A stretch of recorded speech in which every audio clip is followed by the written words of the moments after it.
अजून 2 वर्षांना घरात माणसं राहणार नाही, माणसंच राहणार नाही. का?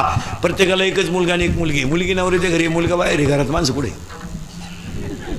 माणसंच नाही घरात, माणसंच राहिले नाही. म्हातारा आजारी पडली तर म्हातारी दवाखान्यात देते, म्हातारा आजारी पडला तर म्हातारी दवाखान्यात देते, म्हातारी आजारी पडली तर म्हातारा बादलीने पाणी आणतोय, डुकून पाहायला कोण नाही. 4 घरं बांधून ठेवले, झाडायला माणसं नाही. म्हातारीचा आजारपण आहे, म्हातारा उपाशी राहतोय. शेजारी पाजारी कोणी कोणाला पाहायला तयार नाही, आणि पोरांना सुनाला आईबापा पाहायला वेळ नाही. अर्ध पोतं बाजरी आहे, त्या बाजरीला सोंड्या लागला, तो सोंड्या अख्खा घरात गेला, पण त्या बिचाऱ्यांना पाहिलीभर बाजरी दळून आणता आली नाही. का? दळण करायला आईला दिसत नाही, आणि दळलं तर आणायला काय नाही. त्यांच्या घरातली ही अवस्था आहे. तुमचं काय मत आहे बोला?